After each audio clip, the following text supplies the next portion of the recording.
that she had taken at American University's Osher Lifelong Learning Institute, or OLLI as it's affectionately known. What made the course so very engaging for her was her instructor, who is today's guest speaker, Mr. Ralph Buglass. Mr. Buglass is a retired communications professional and avid history buff. He has degrees from Cornell and American University. He teaches history courses at area colleges and lifelong learning programs. He's an author and frequent speaker about Maryland's history. And he's here today to tell us about presidents in unexpected places. So please join me in warmly welcoming our distinguished guest, historian Ralph Buglass. Thank you, Carolyn. Good afternoon, everyone. It's a pleasure to have been invited to speak to you about, as you see here, and as Carolyn said, presidents in unexpected places in the DC area. Of course, the nation's capital, the seat of our democracy. You expect a lot of memorials and reminders of past chief executives, but here are probably the best known, probably the three best known memorials, certainly tourist attractions. But did you know that none of these was the first commemorative, that is a monument or statue, to each of the three presidents who are represented here? Of course, George Washington with the Washington Monument, and then Thomas Jefferson and Lincoln with the in the case of the two very grand classical memorials. In the case of Washington, actually in our area, going out a bit, the very first Washington monument was in Maryland, atop South Mountain, roughly between Frederick and Hagerstown, now in what's called the Washington Monument State Park. The first completed monument to George Washington, 1827, and of course, the monument in DC started in 1848. But by the way, a trivia fact which you can impress visiting relatives with. It's the Washington Monument, of course, is two-tone, slightly different in the color of the stone, because it was done in two parts. It was not completed until after the Civil War. And so most people think that indeed that's why it has the slight difference in hue. But if you want to sort of pull the leg of your visiting relatives, you can tell them it's that way because that's the high water mark of the Potomac River. Not really, gives you something to perhaps impress them with. So 1848, even before this monument started, there was this statue of George Washington in DC. In 1832, Congress commissioned a statue on the occasion of the centennial of Washington's birth, and then took 8 years to complete. It was actually sculpted in Italy and then had to be brought over here. Quite an undertaking because it was a large statue. But then once it was installed in the Capitol, it was discovered that it was causing the floor to start to sag. It was so heavy. And so this marvelous book, I don't think it's in print any longer, Footnote Washington, notes that the statue thus had to be moved, and it was moved to an open area, as you see here, on the East Plaza of the Capitol. And then the book says, public ridicule began in earnest because here was the heroic likeness of the father of the country, bare from the waist up, exposed to the elements, cold wind and snow. Noting Washington's outstretched sword, one wag said he was sure that Washington was crying, take my sword, if you will, but bring me some clothes. Finally, in the early 1900s, the statue was given to the Smithsonian. And when the American History Museum was built in the 1960s, the statue was moved there actually while the building was under construction because it was going to be so hard to get it inside otherwise. Now, you may note that something is missing from the statue in the Smithsonian today, and that's the large pedestal, which turns out didn't go too far from the Capitol. It is somewhere within the grounds of the Capitol heating plant that you see from the Southeast Expressway, just the pedestal.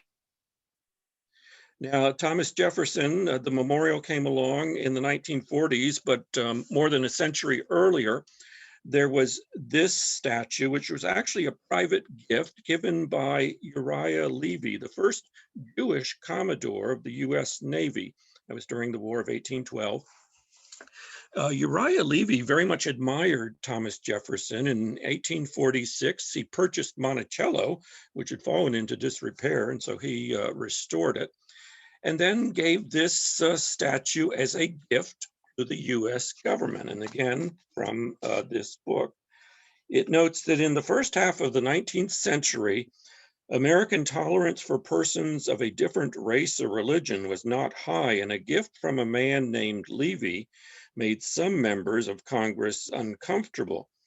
And so the statue was actually removed from the Capitol and placed on the north grounds of the White House, as you see here. 40 years later, in 1874, the heirs of Uriah Levy demanded that the gift either be formally accepted or returned. And so Congress did comply, and today this statue is in the rotunda of the Capitol. Similarly, before the Lincoln Memorial was built, early 1900s, there was this statue erected a little over a decade after Abraham Lincoln's death. You may have been reading about this statue. It's worth noting its history and that it came about with donations from DC's African American community, many of whom had formerly been enslaved.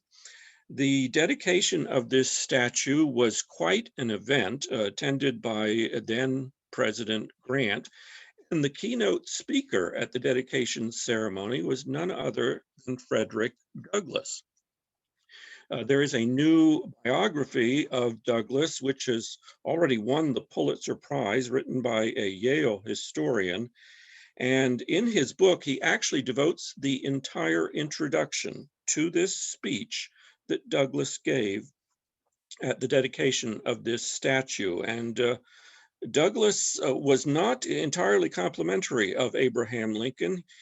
In this speech, he said Abraham Lincoln was really the white man's president. Douglass said he told us that he would save the Union with slavery, if that's what it took. Even before this statue, just 3 years after Abraham Lincoln's death, there was this statue erected. It was in front of what was then DC City Hall. Today, it's the DC Court of Appeals. This is on D Street, between 3rd and 4th Streets, Northwest. And you may be familiar with this statue. If not, it's a life-size statue of Lincoln with a horse, because it's in front of what is now called Lincoln's Cottage. This was on the grounds of the Soldiers' Home, still is, and it's where Lincoln would ride on horseback to spend some time away from the White House. Here you see his route up Vermont Avenue and then up the 7th Street Turnpike to the Soldiers' Home and spend some time in this cottage. Along the way, he passed where Walt Whitman was living, and Walt Whitman has written about this. This book notes that Whitman wrote, Lincoln always has a company of 25 or 30 sabers drawn and held upright over their shoulders. They say this guard was against his personal wish, but he lets his counselors have their way. No doubt because on one of his trips to the cottage, There was actually an assassination attempt, and he arrived at the cottage with a bullet hole through his stovepipe hat. Walt Whitman goes on to say, I see very plainly Abraham Lincoln's dark brown face with the deep cut lines, the eyes, always to me with a deep latent sadness in the expression. We have got so that we exchange bows and very cordial ones. Also along the way, Lincoln stopped at a contraband camp. Um, this is where African Americans fleeing slavery sought protection of the US Army. And it's these visits that may have influenced Lincoln's thinking at the cottage regarding one of the most important decisions of his presidency, as this video explains. President Lincoln's cottage is where Lincoln lived and worked for over a quarter of his presidency. It's where he developed the Emancipation Proclamation, made some of the most important decisions during the Civil War, and spent time with his family and friends. We try to focus on Lincoln's ideas and the authenticity of this place. So when you go through the rooms, not all the rooms are furnished, but you get a real sense of space. You're not kept away from the cottage by velvet ropes. You're allowed sitting in the furniture in the rooms. So you really get to feel like you're here visiting Lincoln, the real man. Visitors should come to President Lincoln's cottage because it's a side of Lincoln that you've never seen before, and it's a side of DC you've never seen before. It's a really remarkable place, and you don't really fully appreciate the city or our 16th president, someone who's been written about more than just about anyone else in human history, until you've been here. And in another spot, you will find statues of both George Washington and Abraham Lincoln almost together. They're in the back of the nave of this building, the National Cathedral, which of course has been associated with numerous funerals of presidents. One president is actually entombed in the cathedral. This is Woodrow Wilson. And Woodrow Wilson also shows up at the Woodrow Wilson International Center for Scholars, which is located in the International Trade Center, which is named for another president, Ronald Reagan. So Wilson a Democrat, Reagan a Republican. I would say this is symbolic of bipartisanship that many would say is much needed in Washington these days.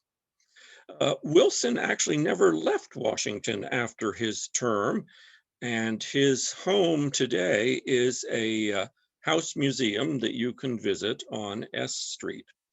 It's very near the home of another former president who also remained in Washington after his term. Perhaps you recognize the house of Barack Obama. It's on Belmont Road behind the mosque, shown there with this star, very near Wilson's Wilson House.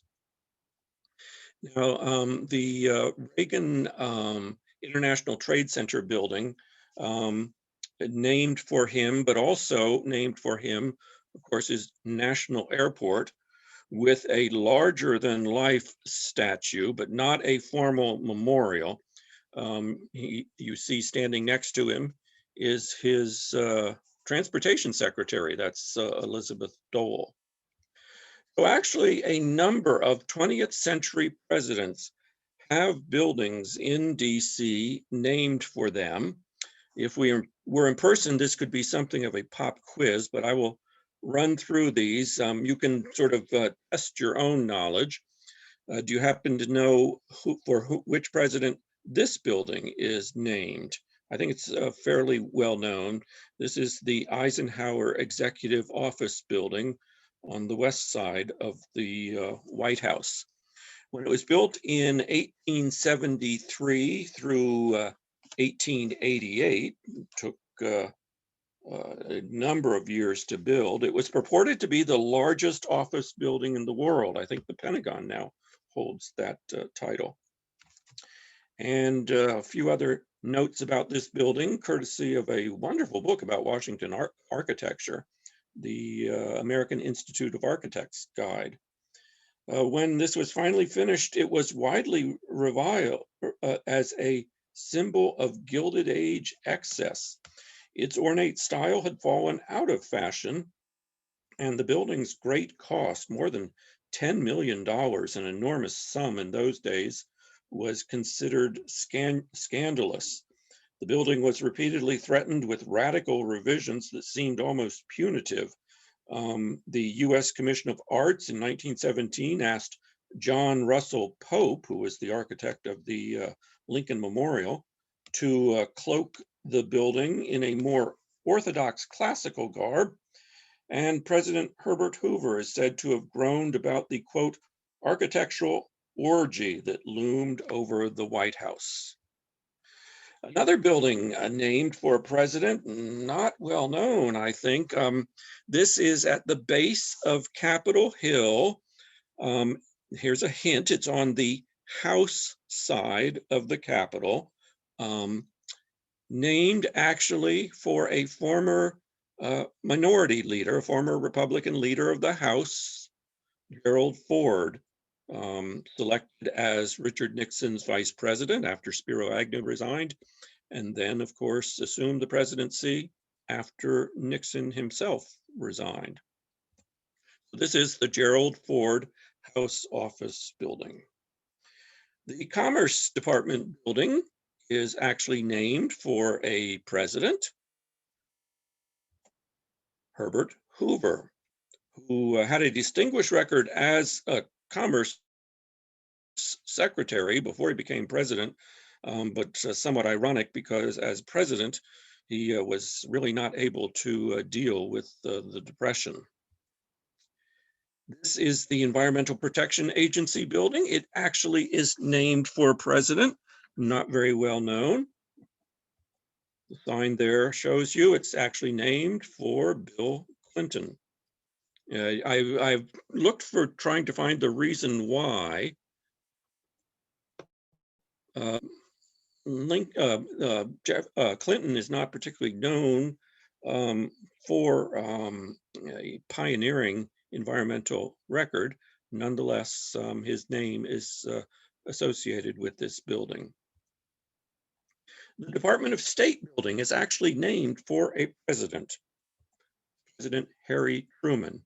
Again, somewhat ironic since Truman dropped the atomic bomb to end World War II, a decision that historians are still debating about.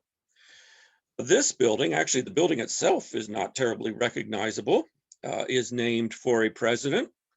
This is the Office of Personnel Management building. And as you see, it's actually named for Theodore Roosevelt, who was actually a staunch supporter of establishing the Civil Service Commission to take patronage out of government employment. The CIA is named for a president. This one is, I think, pretty well known. George Bush. Which George Bush? This bust inside the CIA building, which of course you cannot get into, perhaps helps you, perhaps not, but it's actually George H.W. Bush. This is the Education Department building, and it is named for a president. It's actually the Lyndon Johnson Department of Education building. There is a connection here. President Johnson signed the first federal legislation involving education. Education, traditionally a very local matter. Here he is signing that very first bill. Seated next to him is his former teacher, and who was the teacher in the school behind him, very near the LBJ Ranch today, the one-room school that he attended. The education building is partially screened out today by the new memorial in front of it to a different president. This is the recently opened memorial to Dwight Eisenhower. So Eisenhower is one of just a select few presidents who have both a building and an official memorial, a building in DC and an official memorial in DC. Two others one of whom we've seen the building for, and the other we've seen the memorial for. First, I'll start with memorial that we haven't seen. Hard to see here, so here's a close-up. Yes, this is the Theodore Roosevelt Memorial, located, of course, on an island, Theodore Roosevelt Island. So in addition to the human visitors who venture across the pedestrian bridge there are some non-human visitors as well. Thomas Jefferson's memorial came along, as I said, 1940s. But there is a building also named for Thomas Jefferson. Perhaps you recognize the Library of Congress main building. Jefferson was accorded that honor because after the War of 1812 and the Library of the Capitol was burned, where the Library of Congress was then housed, most of the books were destroyed. And so Jefferson donated his personal library after the War of 1812 to help restart the Library of Congress. The Library of Congress, much easier to visit than a number of other buildings that tourists flock to. So for, again, those visiting relatives that you might have, I suggest the Library of Congress. There are volunteers who give wonderful tours, and for my money, it's probably the most gorgeous interior of any building in Washington. This is the main reading room. Now, the Library of Congress actually has two other buildings. Behind it is this one, and then fronting onto Independence Avenue off to the side of the Jefferson building is another building. The one on the side there is named for another president, the one who succeeded Thomas Jefferson, James Madison. And this actually is the James Madison Memorial Building. And inside there is a statue of James Madison. So this constitutes the formal memorial to our fourth president. Now, the building behind the main building is named for another president, John Adams, who preceded Thomas Jefferson. But note that this is officially the John Adams Building. It is not the John Adams Memorial Building. I can't explain why, but John Adams does not have a formal memorial in Washington. The presidential historian David McCullough says this is a glaring omission, the only one of the presidential founding fathers who does not have a memorial in our nation's capital. His son, John Quincy Adams, of course, also served as president. And this school in Washington is named for John Quincy Adams. Not terribly remarkable. Many, many schools named for presidents, not only in Washington, McKinley High School, for example, but across the country. But this is worth noting because this school actually lent its name to a neighborhood, and thus the neighborhood Adams Morgan is in part named for John Quincy Adams. The name Adams Morgan, once hyphenated, is actually derived from two schools. And of course, schools formerly were segregated here in our nation's capital, as throughout the South. The other portion of the neighborhood's name comes from the all-Black Thomas Morgan Elementary School, now of course defunct. And as is noted here, back in the day, the all-white John Quincy Adams Elementary School, hence the neighborhood Adams Morgan. Nearby is Adams Mill Road. Yes, that is also named for John Quincy Adams. Adams purchased several mills along Rock Creek just 1 year after he became president, but they weren't terribly lucrative. He was burdened by their unstable operating regime from the time of purchase to the end of his life. The water flow of Rock Creek was easily affected by weather and seasonal changes. And so the water wheels which powered the mills sometimes did not have enough power. The mills had a checkered and ultimately unsuccessful history. Imagine that, a president with a business on the side was in the White House. There is also this marker in the Capitol. Now, we don't think of the Capitol of course, there are statues like Thomas Jefferson in the Capitol, but this is a special marker in the Capitol. It's in Statuary Hall, because Statuary Hall used to be the House chambers. And after his presidency, instead of retiring from public life, like most former presidents, John Quincy Adams was elected to the House of Representatives and served many terms. And in fact, he was speaking from this spot during a congressional debate when he was felled by a stroke and was carried elsewhere in the Capitol and actually died in the Capitol 2 days later. So this marker marks the location of his desk in the old House chamber, now Statuary Hall. Very unlikely memorial is this one to a president. It's in Meridian Hill Park, and it's James Buchanan, who preceded Abraham Lincoln, and historians fault with doing little to prevent the coming of the Civil War. In fact, presidential historian Richard Norton Smith will tell us how this memorial came about. It starts with the song Listen to the Mockingbird, and he will explain the connection. The name Harriet Lane may be largely forgotten today, but in the years just before the Civil War, she was almost as famous as her uncle, the President of the United States. Because James Buchanan was a bachelor, Harriet served as his White House hostess. It was Harriet who welcomed the Prince of Wales in 1859, Harriet to whom the song Listen to the Mockingbird was dedicated, and Harriet who left funds in her will to erect this monument in Washington's Meridian Hill Park. Even then, there was no rush to memorialize a deeply unpopular president. Another dozen years went by until this 8-foot-tall bronze likeness of Buchanan was unveiled in 1930. Ironically, few presidents have entered office with more impressive credentials, as illustrated by the granite figures sharing space with a somber-looking chief executive. Law recognizes Buchanan's early career in the courtroom and a temperament more suited to the bench than the political arena. Diplomacy pays tribute to his service as James K. Polk Secretary of State and as U.S. Minister to the Court of St. James and Tsarist Russia.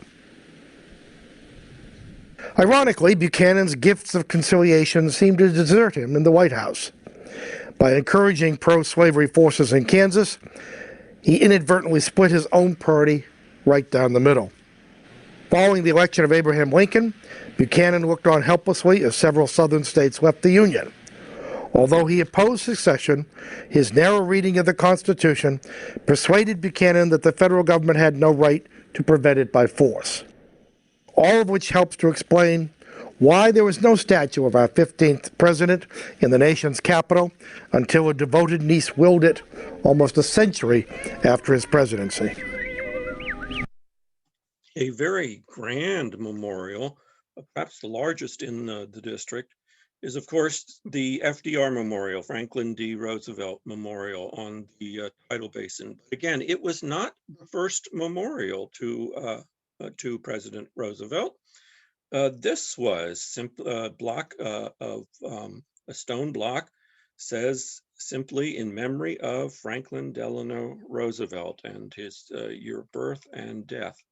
It's actually located on the grounds of the archives on the Pennsylvania Avenue side, and it is really all that President Roosevelt wanted. The marker there notes that in 1941, Roosevelt called his friend, Supreme Court Justice Felix Frankfurter, to the White House and asked the justice to remember this wish. If any memorial is erected to me, I know exactly what I should like it to be. I should like it to consist of a block about the size of this, and he put his hand on the desk in the Oval Office, and placed in the center of that green plot in front of the archives building. I don't care what it is made of, whether limestone or granite or whatnot, but I want it plain, without any ornamentation, with the simple carving in memory of Franklin D. Roosevelt. Well, instead, this large memorial came about largely because FDR was such a popular president that such a small memorial simply wouldn't do. As this Aboard a special train beginning the 24-hour trip back to Washington, the 31st President of the United States leaves Warm Springs forever. And all along the 700-mile route, people gather to honor President Roosevelt and his ideals.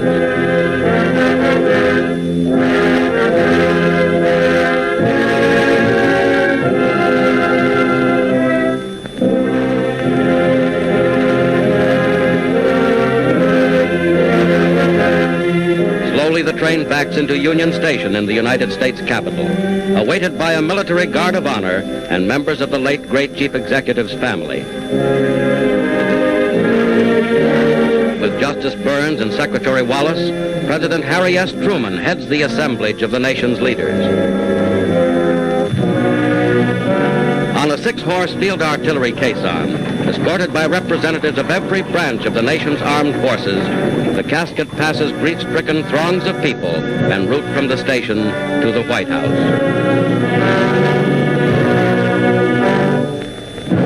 Warplanes pay a final tribute to the... So there you see just an outpouring of grief. So a larger memorial was proposed about a decade after FDR's death. Took many years to come about. Very large, as I said, 7.5 acres on the tidal basin. It consists of 4 rooms to depict FDR's 4 terms, the only 4-term president. And the planning started in 1955, but this didn't come about until 1997, more than 4 decades. It shows that presidential memorials are fraught with difficulty and often some controversy. You may remember there was much controversy surrounding the recently opened Eisenhower Memorial as well. The family itself did not like the original plan. And this one also, there was criticism that there was nothing showing that FDR actually got around largely with braces and a wheelchair because he had been stricken with polio. And so this was actually a later addition. The AIA guide that I quoted earlier says it's an obvious afterthought, but the guide also notes that though FDR himself opposed a memorial of such scale, his legacy clearly warrants the acreage. And Eleanor Roosevelt is also, there's a statue of her also in this memorial.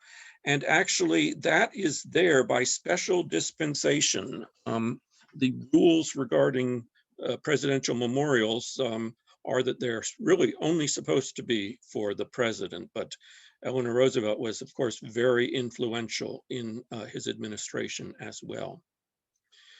Another building that actually might remind one of FDR is the Bethesda Naval Hospital out on Wisconsin Avenue, Rockville Pike. That is because Roosevelt himself somewhat designed the building. He rejected the original design for a conventional 5-story hospital and gave architects a sketch of his own for a 15-story white tower that indeed dominates the campus-like setting today. According to the National Archives, FDR modeled the building after the state capitol in Lincoln, Nebraska, which he had dedicated during a re-election campaign stop in 1936. FDR also picked the very site. In July 1938, he was driven by car to a then bucolic setting along Rockville Pike in the then small village of Bethesda, across the road from the then new NIH, National Institutes of Health. The presidential car paused on a grassy knoll west of dense woodlands. FDR reached over the side of his open touring car and touched the ground with his cane, saying, "We will build the hospital here." And he Here is the sketch that FDR did, as you see, on a White House pad. His signature there, New Naval Hospital. Center will be 15 stories, additions on each side, 2 stories. And that is the Kansas state capitol on which the building is modeled. Another way in which FDR was connected to this building, you see here him being driven away after the dedication, but he could very well be being driven away after a physical at the hospital. This book notes that doctors at the hospital in late 1944 correctly diagnosed that Roosevelt was suffering from end-stage congestive heart failure and other maladies.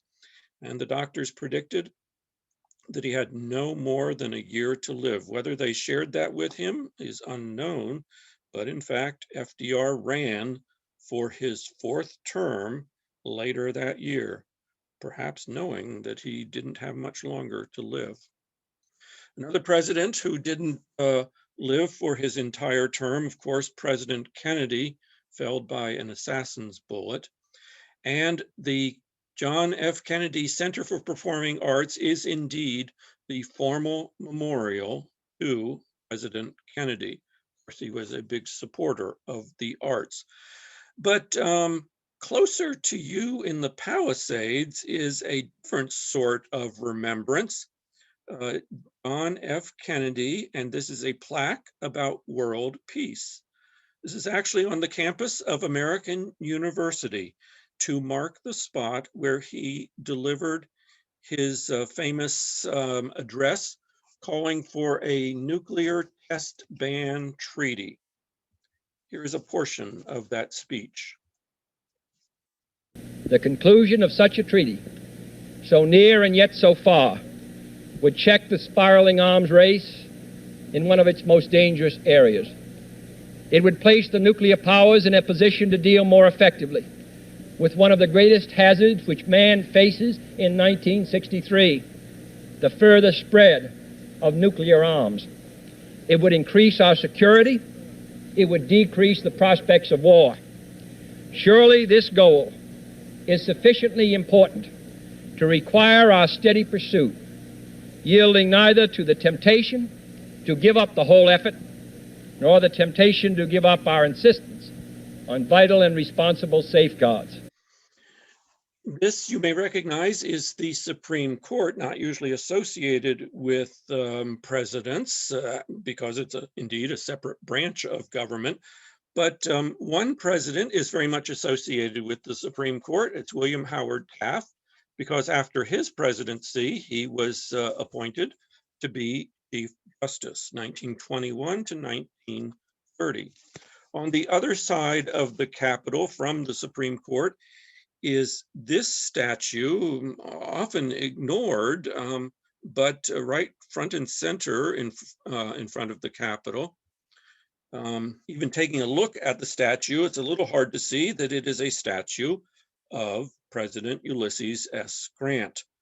Now, for many years, Grant's historical reputation was not all that high, but within the last several years, several books have come out reassessing President Grant, and the poor regard that he had previously been held in is being reevaluated. In fact, he was very much a strong supporter of rights for the newly freed enslaved people.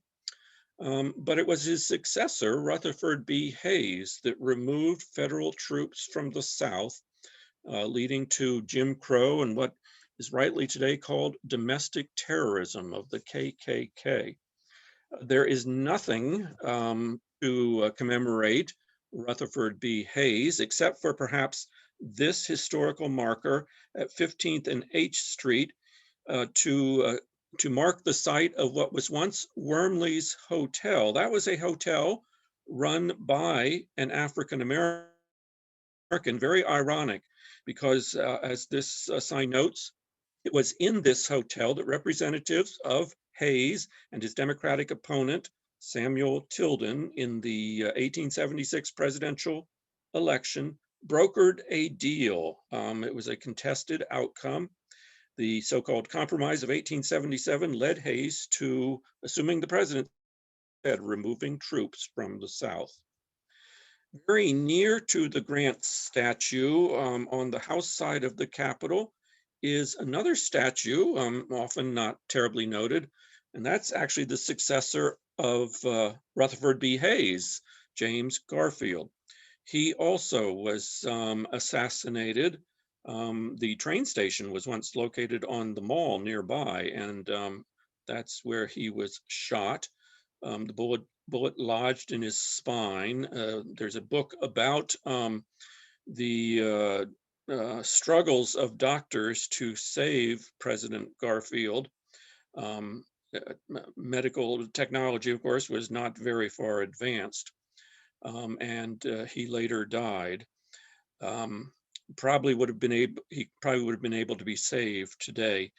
In any event, a portion of Garfield can be viewed.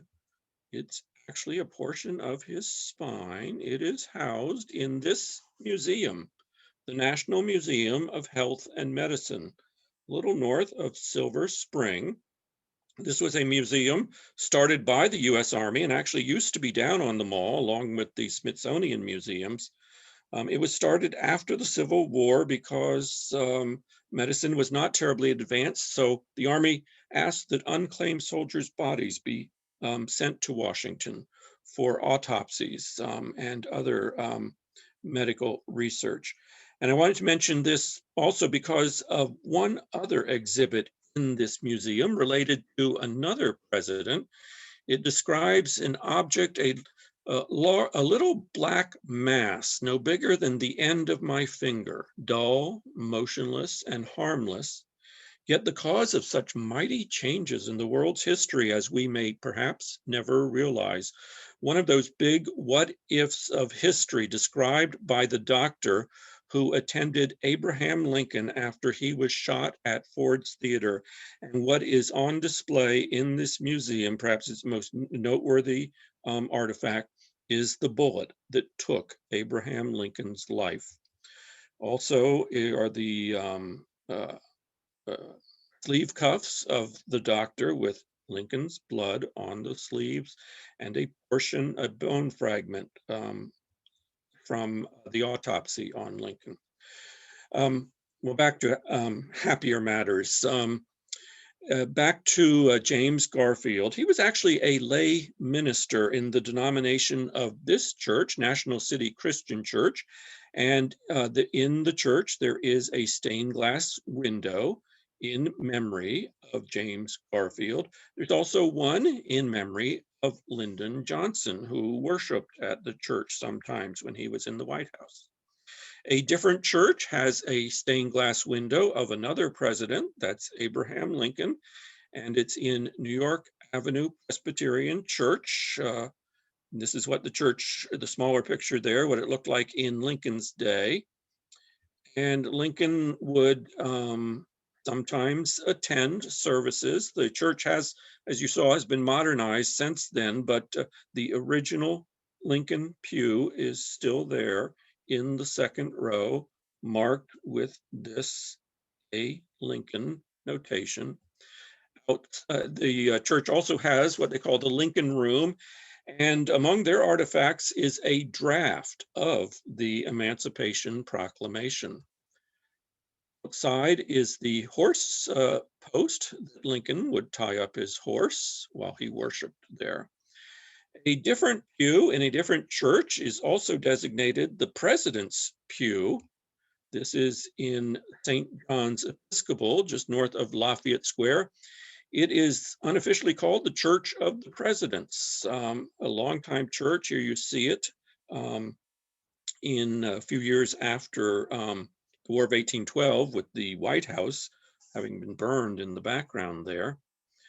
Beginning with James Madison, every president has been an occasional attendee at this church. A devoted attendee was Abraham Lincoln, who often would come here for evening prayers, not on Sundays, during the Civil War, and sat in an inconspicuous rear pew.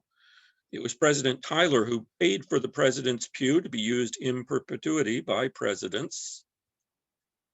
And Chester Arthur commissioned a memorial window for his wife, who died a year before he became president.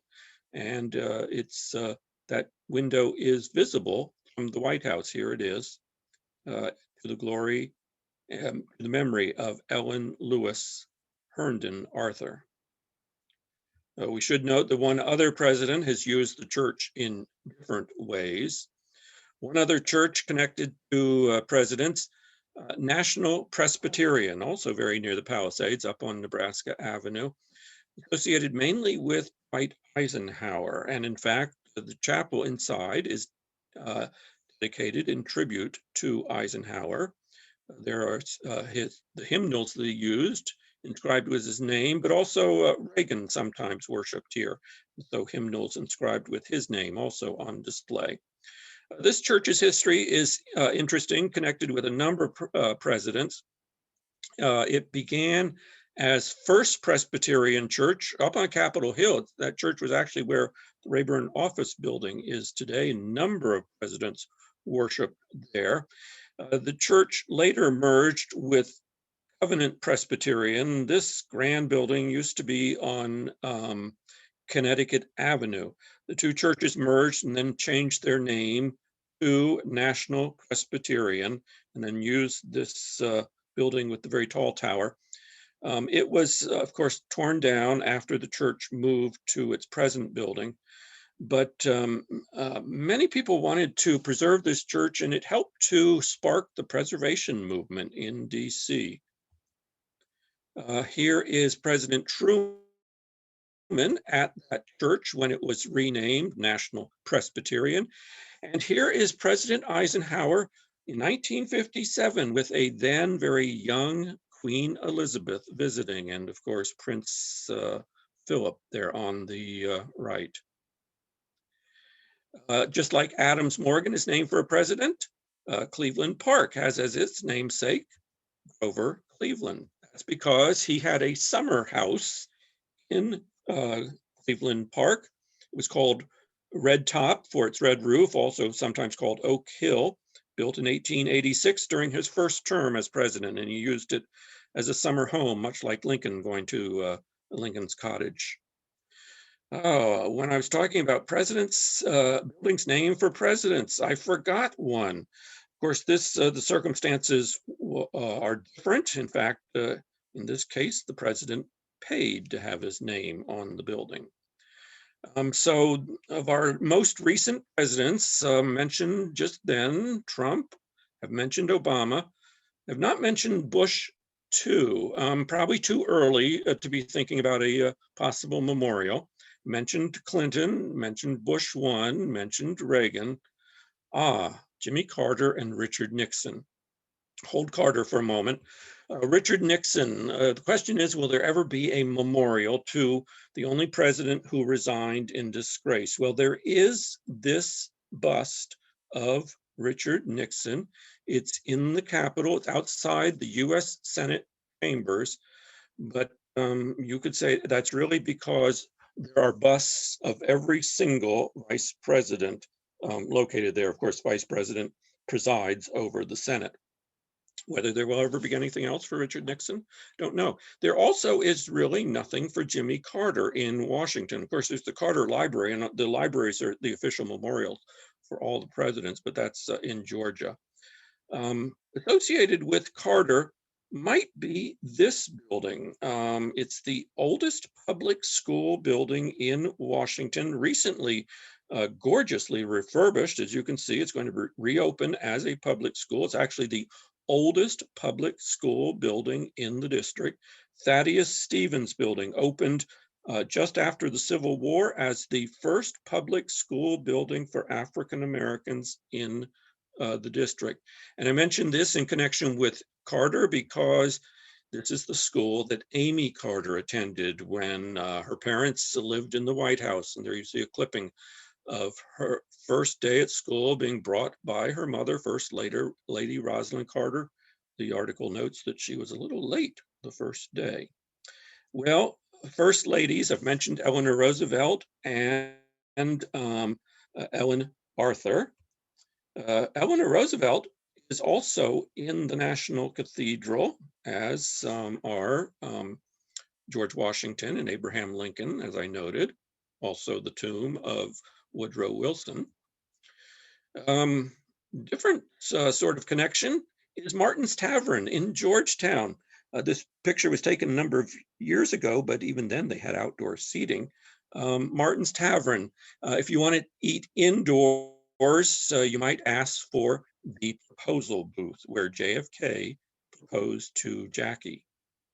One other First Lady, this is Lady Bird Johnson Park. It's on the way to Reagan National Airport in Virginia, just over the Potomac. And within the Lady Bird Park is the Lyndon Baines Johnson Memorial Grove on the Potomac. So a smaller portion of the park of his wife is devoted to LBJ. But as I noted, this is Virginia. So although there is the education building named for LBJ, and this is his memorial grove, does not have both a memorial and a building technically in the District of Columbia. This book notes that President Johnson began using the island paradise as a getaway to decompress from the pressures of office. Now a grove of white pine trees, a meadow, and a 19-foot high granite megalith quarried near his Texas ranch serve as a living memorial to LBJ. There's the piece of granite from his Texas ranch. So if you want to see all the presidents, I'll wrap up with this. Of course, you can go to the National Portrait Gallery. And in fact, one of our most recent president was just added. Or you might go to District Winery, another eatery on the new waterfront. Less formal pictures of all the presidents, not including our current one. Or you might choose to eat at Mama Ayesha's on Calvert Street, this very famous mural on the side with presidents from Eisenhower through Obama. And you just never know where they may show up in Washington. This actually obscure illustration of all the presidential hairstyles can be found in the Washington headquarters of an architectural firm of all places. And there you see going all the way from Washington to President Obama. Whether they ever added the successor to Obama, I don't know. Have not been able to, like so many things, not open these days. So that is our look at presidents in unexpected places. Again, thanks for the invitation to speak to you. As you heard, this is derived from part of a course that I give at Osher Lifelong Learning Institute at American University. If you're interested in checking them out, there is the website. Generally follow the academic year with courses in fall and spring. Coming up next month will be shorter courses just for the month of June, and then even shorter ones for July. And I will be giving a course in June on the C&O Canal, of course, which the Palisades borders. I'm also a speaker for Montgomery history just over the line. And as a matter of fact, tomorrow I will be giving for Montgomery history online a talk about the fascinating history of Sugarloaf Mountain, a small mountain with a big history. If you're interested, you can make a reservation at montgomeryhistory.org. And so I will stop sharing and we can all come together in case there are any questions, or particularly if there are any additions that you want to propose. Usually when I speak to groups or in class, learn other interesting spots around town. Can I just say, I feel like I've gone through DC with blindfolders on. I have missed so many memorials. So thank you for doing this. the question that I have is, besides John Adams and maybe Carter, is there anyone who's been left out? There are a number of presidents who have been left out, especially officially. For formal memorials, there are probably, at least in Washington, fewer than half of the presidents have formal memorials. You know, there is the well-known statue of Andrew Jackson in Lafayette Square right across from the White House. But that's a statue, but not a formal memorial. How this determination gets made, I don't know, actually. Yeah. But many, I could name a few. They're the definitely the more obscure presidents, John Tyler, for example, and John Tyler has a rather notorious post-presidency because he was actually elected to the legislature of the Confederacy, turned against his country, but he died before he took his seat. So a number of presidents, no reminder at all, physical reminder in the district. Tippecanoe and Tyler too. Marianne, you had a someone question? raised their hand. Marianne had a question. She had a question in chat as well. Sure question.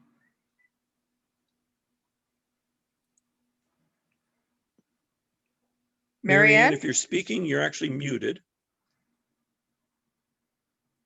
Unmute, got to get used to that.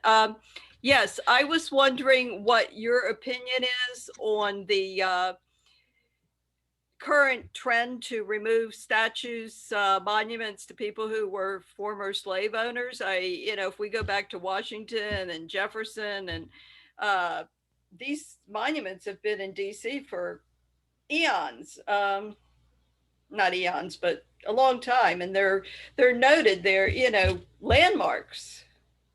Right. It's just my opinion. I'm not a formal historian. I got my undergraduate degree in history. I guess the big distinction I would make is sort of what I just alluded to with President John Tyler, and that is whether they actually joined the Confederacy or not, because technically that was treason. Jefferson, of course, well before the Civil War. That's the distinction I would make. I would also make a distinction about the naming of things. I think when you put the name of someone on a building, you are conferring a certain honor. And I think we can be very deliberate in whose name we choose to put on buildings. And buildings have been renamed all the time. Actually, the William Jefferson Clinton building that I showed was named for someone else, not as well known, not a president before, and then Clinton's name was put on the building, and thus technically renaming the building. So those are the considerations I would give. Ellen and Barbara? Yes, related to the previous question, have you heard much about this controversy with regard to both Andrew Jackson and now Woodrow Wilson, where they've removed some of Wilson at Princeton? Yes, and it hits even closer to home because there is a proposal to change the name of Wilson High School. The superintendent has recommended that it instead be called August Wilson High School. August Wilson, a noted African-American playwright, just a totally personal opinion. I think it's fine to honor August Wilson, but I think it was sort of something of a cop-out to try to keep the Wilson name. And I think most people will still just, when they say Wilson High School, be thinking of Woodrow Wilson. The reason for renaming Woodrow Wilson High School and so many other things that have Wilson's name on it is that he instituted segregation throughout the civil service of the federal government. establishing, you know, white and black bathrooms, restrooms in buildings, segregating cafeterias, and many African Americans lost their jobs. Oh, I'm the Alan of Alan and Barbara. I'm a Washington, D.C. tour guide. I think you did an unbelievably superior job on this tour. It was, I mean, I learned so much that I didn't know before. It'll help my tours. But I do have a rather selfish question. I bring people from friends, not paid, but people, friends to Washington. They come to visit me all the time. And they had my tour. They've seen all of the official sites. I don't have to take them to any of the official sites again. But I'm wondering if I could get a copy of the recording. I promise I'll use it only for personal use, to take my friends and family to some of the obscure places that you mentioned. Is there a way to get a copy of this recording? Erica can, we agreed beforehand that we would record it, and I see it is still being recorded, and it will be placed on the YouTube channel. Erica, you want to say more? Yes, Palisades Village has a YouTube channel, and it should be up there in a couple days. Okay, And so in fact, for my course, I have a summary sheet, and I will send that along to Erica, and she can, so I'm sure you have her email address and can. Okay, I don't want to beat a dead horse, but how do I get to this YouTube channel that you're talking about? If you go into YouTube and search for Palisades Village, you will find the talks that we've done recently. All right, thank you. I have a question for you, Ralph. Yes. Years ago, we visited the executive office building, and it has absolutely fabulous art. How can we arrange to visit the executive office building then? It's one of those buildings that is very hard to get into. I must confess that I have never been in that building. I think there are tours, limited tours, and I would suggest just Googling Eisenhower Executive Office Building tours and see if anything pops up. Of course, you probably have to wait until things are, hopefully that we get back to some kind of normalcy after the pandemic. There used to be tours by reservation on Saturdays when there wasn't anybody in the building. I mean, not very many, but so far we haven't been able to get in the last couple of years, we haven't been able to get a tour. We're trying. Yes, thanks for mentioning that, because in fact, it's something that I would like to try to do also. Speaking of government buildings that are worth touring, and you can more easily do this, although I think they've also been suspended for the time being. In the Interior Department building, there are all kinds of murals, mostly from the New Deal. You know, that there were programs during the New Deal to employ artists. And many murals were painted for post offices, but there are many similar murals lining the halls of the Interior Department, as well as Ansel Adams photographs. And they do offer tours. You can check that on their website. If you're looking for other building tours, I know Turkey also did tours, and the State Department diplomatic reception rooms are extraordinary. Mm-hmm.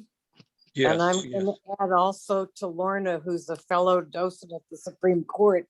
When the Supreme Court opens, we'll be giving tours. We'll be there in person. Yay, Janet. Lorna. So Janet, you're a docent at the Supreme Court. Yes, as is Lorna. We're both there. I've been there for a while, and Lorna's a docent at the National Portrait Gallery, I believe. That's a very coveted position. I actually applied once and did not get a call back, unfortunately. Well, we'll put in a good word for you, Ralph. Well, actually, since then I've moved on. Okay. And I became a docent at a one-room schoolhouse, and thus that sort of sparked my interest in local history in retirement. All right. Well, it's a good way to meet a lot of nice people. Yes, all works out, right? Yep. This city is just full of history. And so you've added some extra. I've never been to the Buchanan. I've now got to go see it. Oh, please do. Meridian Hill Park, although I think there's some construction going on at Meridian Hill Park currently, but Meridian Hill Park is one of the most gorgeous parks in Washington. We just read a biography of John Quincy Adams' wife, Louisa, and learned that when he left the presidency, he moved to Meridian Hill in a big white house that's no longer there, but Quincy Adams was there before Buchanan. Well, in connection with this talk, maybe I should have worked in that for a short time, 16th Street was renamed Avenue of the Presidents because of another resident of Meridian Hill Park. I've forgotten the first name, Mrs. Henderson. She was the wife of a senator and lived in what was once called Henderson's Castle. And it was right across from Meridian Hill Park. You can still see the brownstone wall along the sidewalk of the grounds, but nothing left of the castle. It's where Beckman condos are today? Place, yeah. Oh, Ralph, actually, I live in Foggy Bottom, and I don't know if folks know about the Arts Club of Washington. It's 100 years old, and it's housed at 21st and I Street, and it was the home. James Monroe lived there after when he was president, after the White House had been burned. Yes, and I sometimes include that in my course. I had to leave a few things out just for purposes of time, but I often do mention the James Monroe House and especially the Washington Arts Club. A wonderful spot. They have, I think, is it a Friday concert series ordinarily? Yes, with lunch. Ah, yes, a wonderful spot also. WashingtonArtsClub.org. I remember the website. Before I leave, I wanted to make one very tiny correction to what you said about the Jefferson leaving his library to the at the library at the yes. He didn't actually give it, he sold it. I forget how much he got, but he didn't donate it, he sold it. Yes, There was a big controversy. There was a giant controversy about whether there were Jefferson lovers and Jefferson haters, and the Jefferson haters said, why we have to pay him for anything? I mean, he ought to give it to us. But he actually did get, I forget how much, but he did actually get money for that. Yes, yes, indeed. Thank you for that clarification. I just went through that too quickly. Yes, that does all ring a bell now. Are there any more questions? Well, Ralph, this has been absolutely fabulous. I think we're all going to whip downtown and start checking out all the memorials we've managed to miss. So well, one that you can easily do right now is definitely the Eisenhower Memorial. It's all outdoors and it's right along, especially on a Sunday, easy to park downtown these days. What do you think about that memorial? And what do those towers represent? Do you know?